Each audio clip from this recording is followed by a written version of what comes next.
Bonjour à toutes et à tous, Canary 31, heureux de vous retrouver cette semaine pour une nouvelle vidéo. Comme vous le savez, la saison 2025 des reproductions a bel et bien débuté pour moi. Donc comme vous le voyez, les nids ont été placés la semaine dernière, les couples ont été à peu près faits. Il y a eu quelques petites modifications que j'avais expliquées la semaine dernière, mais on en parlera plus en détail dans cette vidéo.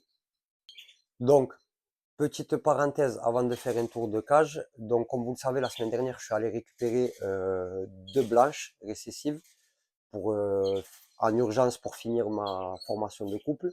Donc, j'avais décidé de ne pas les acclimater, de ne pas leur faire de quarantaine.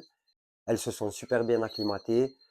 Franchement, ça va nickel. Franchement, je suis resté agréablement surpris.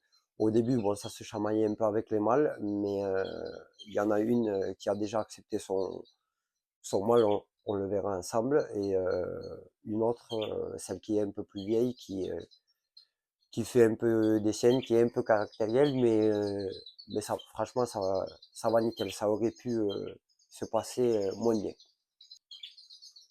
Ensuite, comme vous le savez, j'avais une femelle qui était plutôt malade. Enfin, je pensais qu'elle était plutôt malade.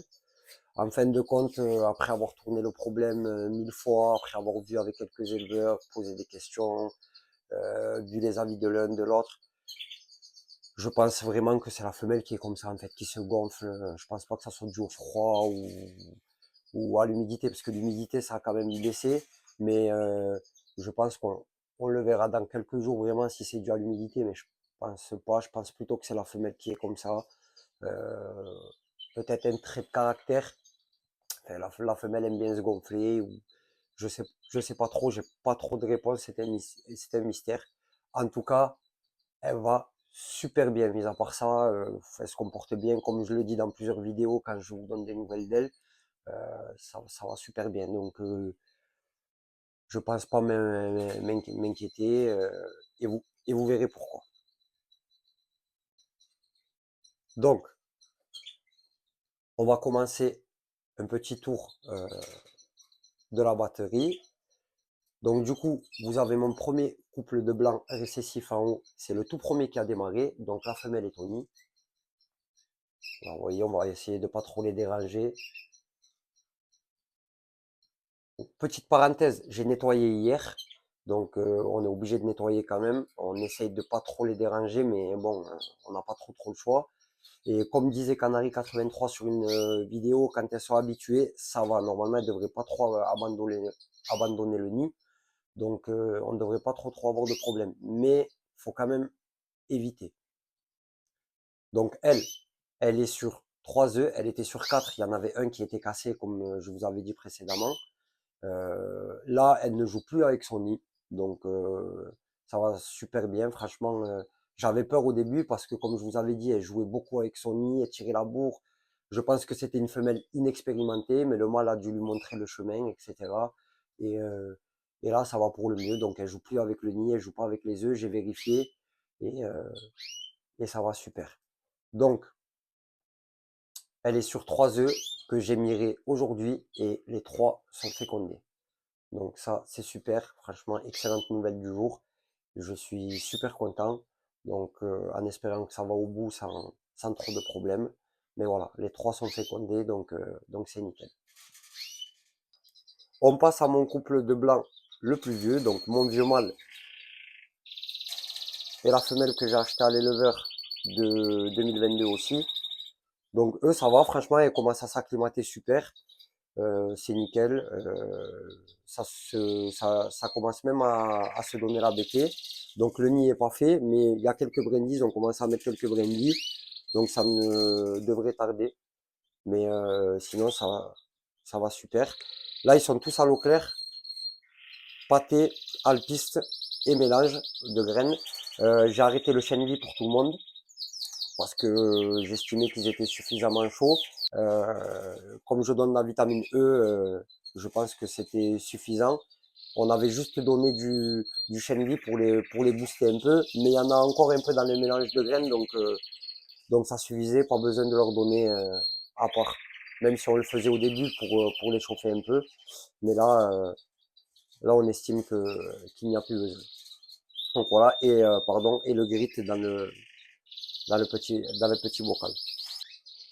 Ensuite, vous avez ce couple-là, ben, ils s'arrachent des plumes, ils sont chauds, ils s'entendent super bien. Au début, ça se chamaillait, mais eux, ça a été vite fait parce que le nid est pratiquement fait. Donc, ça veut dire que la femelle est à peu près prête, le mâle aussi, il chante, donc tout va bien. Donc là aussi, pareil, alpiste, grippe, mélange pâté et au clair. Donc eux, ils sont à la vitamine E encore, comme les blancs d'à côté. En haut, j'ai arrêté la vitamine E, parce qu'elle avait pondu son dernier œuf, donc la vitamine E, j'arrête. Je leur donnerai la vitamine E qu'à la deuxième tournée. Ensuite, on passe ici. Donc ici, c'est un peu particulier. J'ai un mâle pour deux femelles.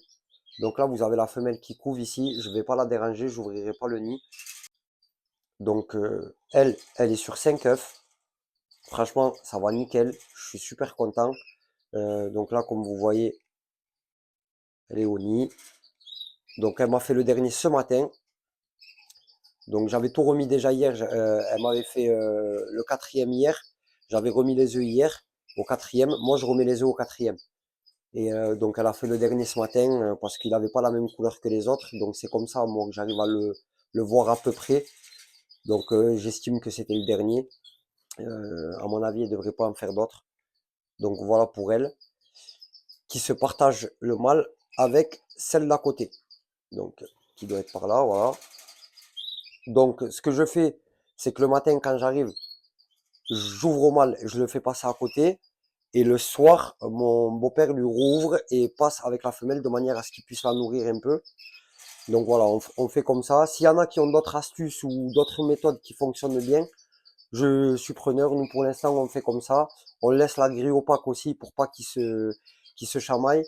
Et je veux pas ouvrir la grille pour pas que les femelles aillent casser les œufs à l'autre femelle ou détruire le nid et qu'il y ait des chamailleries, ainsi de suite. Donc pour l'instant, on fait comme ça et on verra.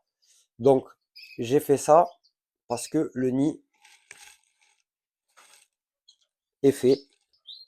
Donc elle aussi, ça devrait pas trop tarder. Donc voilà pourquoi je vous disais que elle, ben, je pense que ben, elle a rien du tout en fait. Elle a rien du tout. Il se donne la béquille aussi avec le mâle. Elle accepte le mâle super bien. Quand il passe de l'autre côté, elle fait que l'appeler. Elle se nourrit super bien. Il n'y a pas de perte de poids. Son estomac, il y a rien du tout. Je le contrôle régulièrement. Son bréchet, il n'est pas sec, il n'est pas saillant. Il n'y a aucune trace de mégabactéries ou ainsi de suite. Donc vous voyez, hein, elle est là. Elle va super bien. Et ensuite, on passe à mon couple d'Italiens, comme je les appelle, voilà, qui ont toute la cage de 120 pour eux. Donc là, c'est mon mâle. Et ils sont pareils, à l'eau claire, pâté, grit, alpiste, mélange. Et là, elle est au nid. Et elle m'a fait le dernier avant-hier. Elle est sur 3 œufs. Donc le dernier, elle l'a fait avant-hier. Donc ça sera miré, je pense, le 2, comme, comme ma femelle du dessus. Donc à partir du 2, on va mirer. Et on verra ce que ça donne. Donc voilà pour mon dernier petit couple. Et eux, ben, ils se reproduiront pas, je pense, cette année. Donc, mais ils vont quand même bien. Donc voilà. Mais ils se reproduiront pas cette année, je pense, hein. Eux, ils resteront en stand-by au cas où il y a un souci ou quoi. Mais voilà, sinon, ils vont super aussi. Donc le petit tour est fini. Un petit récapitulatif. Donc, j'ai la femelle de tout en haut qui est sur 3 œufs. Normalement, l'éclosion est prévue entre le 6 et le 8 mars. Je les ai mirés aujourd'hui. Donc moi, je compte à peu près 16 jours. Il y en a qui font 13-14 et il y en a qui font 16-18. Donc voilà, moi je compte 16 et ça a toujours fonctionné. Donc je compte à peu près 16. Voilà. Donc elle, c'est prévu pour entre le 6 et le 8. Ensuite, il y a la deuxième femelle, mosaïque. Elle, elle est sur 5 œufs. Le dernier a été pondu aujourd'hui à Mireille le 2 mars. Donc à partir du 2 mars, je compte 10 jours. Donc à peu près pour le 12-13, je dirais. Et pareil pour ma femelle du bas. Donc elle aussi, j'ai remis les œufs aujourd'hui parce que je pensais qu'elle allait me faire le dernier, mais elle l'a pas fait. Elle m'a pondu le dernier avant-hier en fait. Et je lui ai remis les œufs aujourd'hui, donc Amiré pareil le 2 et ça viendra pareil entre le 12 et le 13, je pense. Sinon, tout va pour le mieux, ça se passe à merveille. Donc pour 3 femelles, j'ai déjà 11 œufs, 3 de fécondés. Donc il me manquera plus qu'à mirer le reste. Donc je pense que c'est bien parti quand même et je suis super content. C'est la fin de cette vidéo, j'espère que cela vous a plu. N'hésitez pas à laisser des commentaires et vous abonner. Euh, je vous souhaite encore une bonne saison de reproduction, avoir plein d'œufs et surtout pas de maladies et de problèmes. On se dit à la semaine prochaine. Canari 31, voilà!